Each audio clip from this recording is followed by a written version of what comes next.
Progressive Democrat Cori Bush fought hard and actually succeeded in getting the eviction moratorium extended. That eviction moratorium, of course, was expired on July 31st. The Biden White House argued that there was nothing they could do. They can't unilaterally extend the eviction moratorium. I mean, what could they do? Their hands are tied.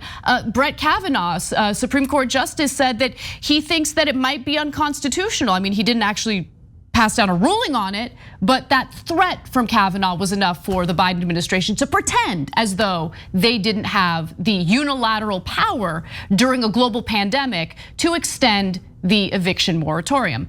Well, thanks to Cori Bush, who camped out on the Capitol steps for 4 nights straight, Biden administration decided to change their tune and they moved forward with extending the eviction moratorium for 2 months, 60 days to be exact. The new eviction moratorium will cover 90% of Americans. So this is a big deal. What Cori Bush did was incredibly important in ensuring that people will be able to stay in their homes for the next 2 months as the $46 billion in congressionally appropriated rental relief is given out by state governors.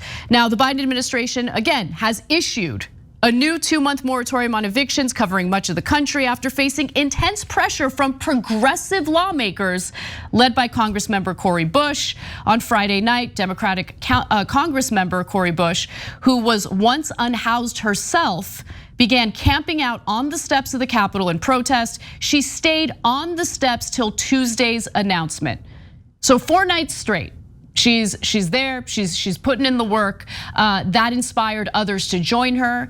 People like Representative Alexandria Ocasio-Cortez showed up to, of course, motivate and give props to not just Cori Bush, but the other protesters who were there. Other members of Congress also showed up. So this was an example of political theater working, because politics is, yes, about legislating. It's about legislative maneuvering. There's no question about it. But political theater plays a role as well. The question is the political theater strategic? And who is impacted the most by the political theater? In this case, it's incredibly embarrassing for the Biden administration to have members of his own party calling him out and demanding more on the steps of the US Capitol. He wanted it to end. He wanted it to end as soon as humanly possible. And so that's why he extended this moratorium. Now, I give you that context because it's important to understand just what Cori Bush did, but more importantly, how egregious it is that throughout her time sleeping out on the Capitol steps, she was being endlessly harassed by the same people who refused to let go of the force the vote nonsense from literally 8 months ago. A political tactic that is now completely irrelevant. The political tactic was supposed to be this pressure among progressive lawmakers to hold their vote, refuse to vote in favor of Nancy Pelosi as Speaker of the House until she promises to bring Medicare for all to a House vote, to a House floor vote, I should say. Now, the squad, progressive Democrats, decided that they didn't want to use their political capital on that because of a number of different reasons. They were using their political capital for committee seats. They were using their political capital for carve-outs when it comes to pay-go. And they also knew that using their political capital for a floor vote that was going to fail, meaning that they would not get Medicare for all, just wasn't worth it. And ever since they made that decision, they have been hounded and harassed by people who in different contexts didn't really seem to care too much about Medicare for all. People like Jimmy Dore, for instance, who supported Tulsi Gabbard in the last Democratic primary in 2020.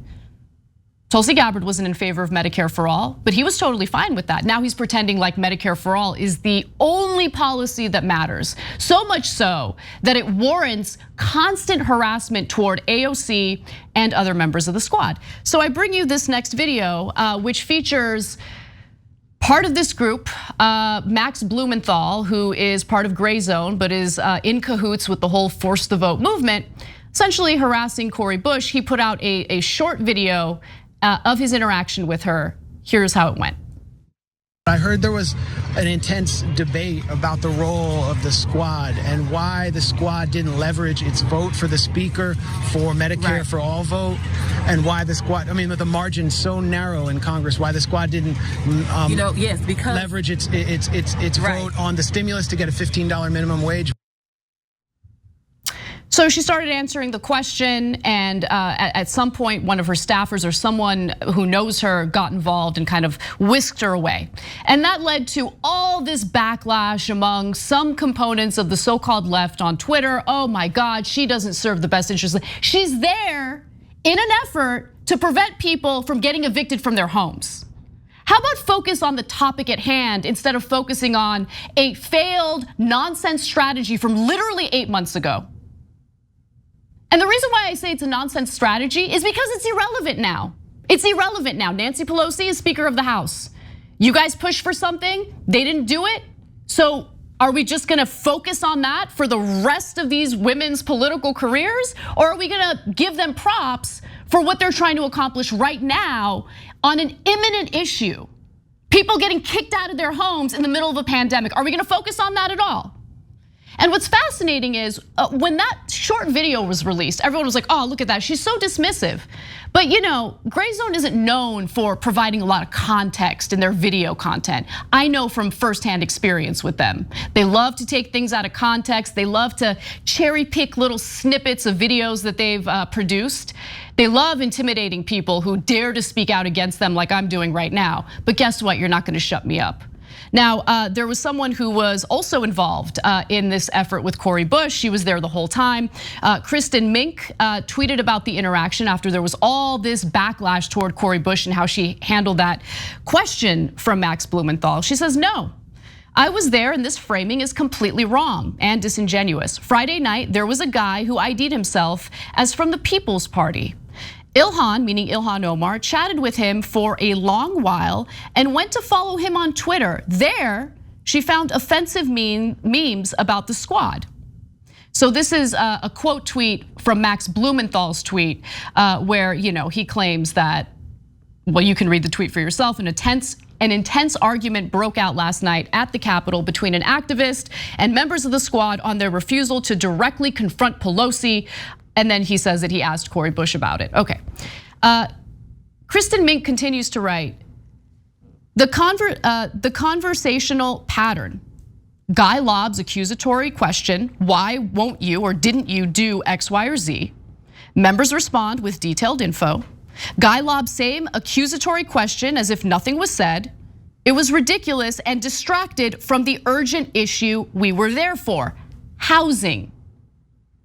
Now, I'm not sure if she's specifically referring to Nick Brana in the first tweet in this thread, or if she's talking about Max Blumenthal. She quote tweeted Max Blumenthal, which goes along with the same narratives that Nick Brana, the head of the Movement for a People's Party, has. But what's fascinating is if you look at other videos of the several days that this protest was taking place on the Capitol steps, you'll see Max Blumenthal harassing people, causing trouble, and making it all about him instead of the people who were facing eviction during a global pandemic. Let's watch. Look at you, you work for Congress? You work for the most violent institution on earth. You defend the Chinese genocide on the Uyghurs. No, you defend the State Department. You defend the most violent institution on the planet. There's no genocide. Yeah, Max Blumenthal's wife and child in the background. She's like urging him to stop because it's so incredibly embarrassing.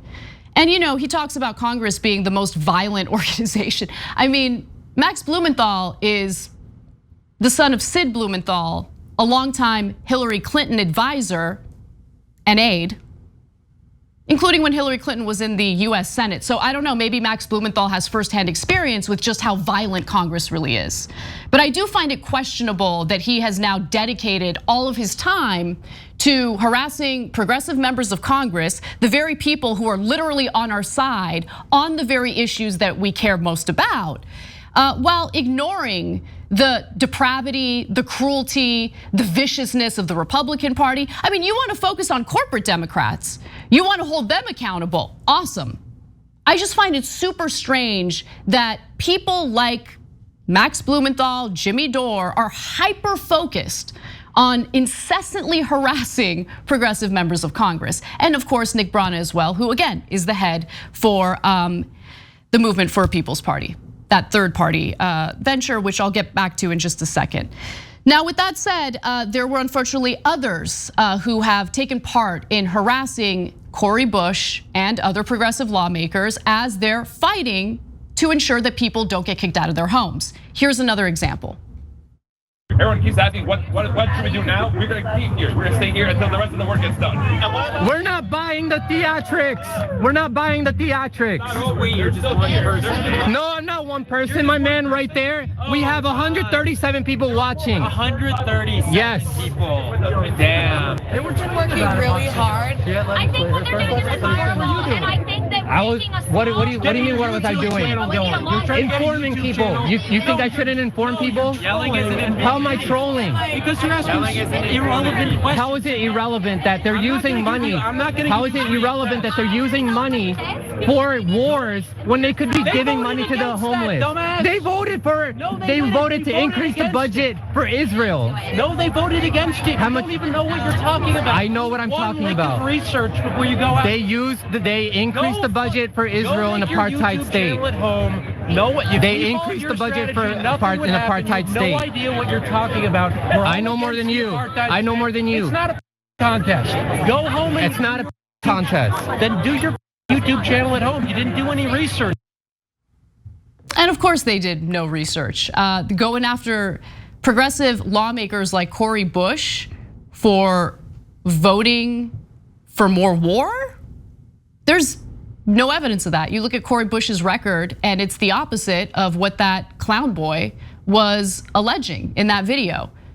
And I also find it fascinating that they're accusing Cori Bush of doing nothing essentially. It's just political theater. When in reality, the whole force the vote movement was about political theater. I mean, that was part of the argument. No, we know that it's not gonna pass. We know that they'll hold the floor vote. We know that they won't pass it.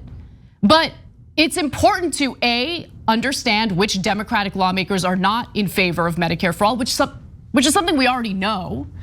But B, once they vote it down, we'll cause a spectacle. We'll cause a spectacle, everyone, because left-wing media is so powerful that will cause a spectacle over a failed Medicare for all floor vote, and then we'll somehow magically get our way.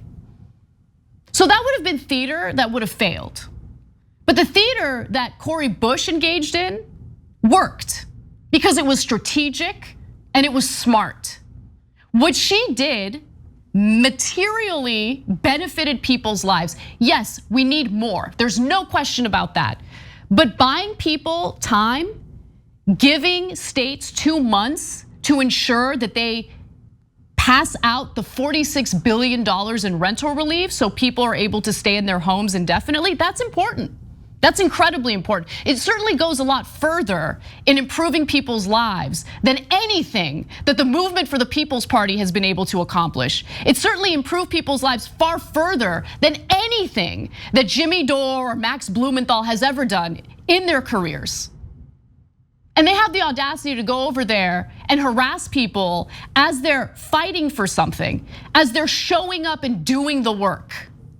I mean, it's just so pathetic and so shameful. But look, these little stunts, these PR stunts tend to happen quite often. Superficial PR stunts, writes the Washington Babylon, are par for the course for the MPP, Movement for the People's Party.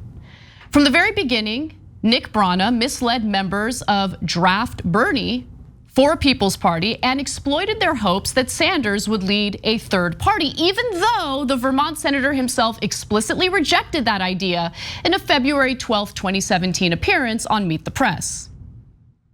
So they lied to their own supporters about who's actually on board, which is a little problematic. I would also find it problematic if I happen to be a member of Congress, a US state senator, and a third party is alleging that I support them when I might support them, but I'm certainly not joining them. I'm not leaving the Democratic Party to be part of a third party. Now, Bernie isn't the only person they did this to.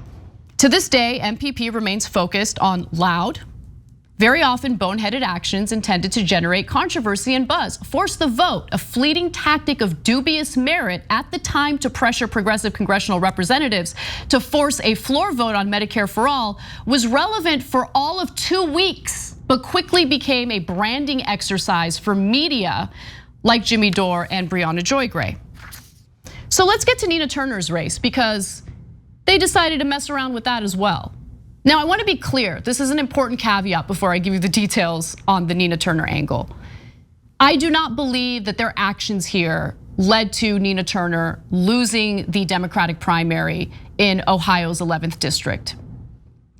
However, this is the exact type of attack I saw over and over again by corporate Democrats against Nina Turner. And I always wondered, like, where is this coming from? Well, let me give you the details. Nina Turner had been embroiled in a closely watched congressional race of her own. In a recent national call, MPP head Nick Brana intimated that she intended to switch her party affiliation to the People's Party should she be elected. Oh wow, did that actually happen? Was there any truth to that? No, there was no truth to that. But guess what? It was enough for bad faith actors to use it to attack Nina Turner. So K-Hive, an online coven of demented Kamala Harris cultists and center-right pro-Hillary zealots, some of whom have run bot networks in the past, seized on this for their own purposes and went on to promote the idea that Turner, quote, isn't even a real Democrat, end quote, and intends to switch parties. Awesome, so awesome. And of course, we can't forget what Jimmy Dore's wife said on their show, essentially discouraging people from voting for Nina Turner or even financially supporting her and her race. Nina Turner is against force the vote. She gave a bad faith answer on Bad Faith Podcast. That's when I stopped my monthly donation, Jerry Mack.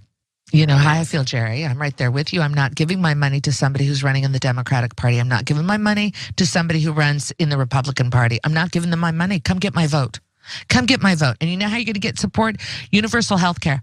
For my brothers and sisters in America, universal health care. Well, that kind of commentary does tend to influence some people. So I'll direct you to an example, one example. And this is from a super chat, someone who was willing to pay $50, nearly $50, to share with Jimmy Dore's audience, quote, just got my $50 a month to Nina Turner refunded and am giving it to the show. Thanks for keeping me sane in crazy times. Please, please stay safe and healthy through COVID. We need leaders like all of you in the future. Leaders. Leaders that serve as wrecking balls to any progress in this country, especially among the left. People who purport to be on the left, but somehow miraculously find themselves attacking the left and attempting to dismantle it bit by bit. Kind of curious that they do that over and over again while completely ignoring the wrongdoings of the Republican Party. And by the way, assisting corporate Democrats in attacking progressive candidates like Nina Turner. At some point, you gotta sit back and wonder, are these people really on our side? Are they really allies? And are they really genuine? Are they sincere in fighting for the same policies that they claim to be in favor of? Because it seems like they're not. And I don't know what motivates them. Some people say they're grifters, some people say they're nihilists, some people think it's all about the views or the podcast downloads. I don't know. I don't know what motivates them. What I do know is that their behavior is incredibly cynical, it's destructive, it hasn't accomplished a goddamn thing, and it's embarrassing. And for far too long, I think good faith actors on the left have quietly sat back and allowed them to do what they do because they're afraid. They're afraid that because they're gonna attack you. The bot army is gonna come after you. I say come for me because I'm sick of this garbage and I'm sick of sitting back and watching them go after good people trying to do good things. Look, winning is important. We need to celebrate our wins when we get them. It's what sustains the left. This nihilistic garbage of like, no, they're not gonna do anything for us, so we're just gonna attack and we're just gonna be wreckers and we're just gonna complain nonstop and bully and harass people who are doing the work. Look, you don't believe in anything, you don't think that anything good can come of progressive Democrats? Fine, sit your ass at home and shut up. Or sit your ass at home and keep doing your podcast episodes or your YouTube show, who cares? But in the very least, leave people alone as they're trying to accomplish something on behalf of the American people. These types of wins matter. What Cori Bush accomplishes, what she accomplished with the extension of the eviction moratorium, it matters. Stop discouraging the left from celebrating that, because we need to build on that momentum, not be whiny little crybabies at home while we put our little video content together. It's disgraceful, it's embarrassing. And honestly, at this point, all you can really do is mock them. But I just wanted to be abundantly clear that I don't stand with those people, TYT doesn't stand with those people. And I just wish the left was clear in stating that they don't stand with those people. Thanks for watching The Young Turks, really appreciate it. Another way to show support is through YouTube memberships. You'll get to interact with us more. There's live chat emojis, badges. You've got emojis of me, Anna, John, JR. So those are super fun. But you also get playback of our exclusive member-only shows and specials right after they air. So all of that, all you gotta do is click that join button right underneath the video. Thank you.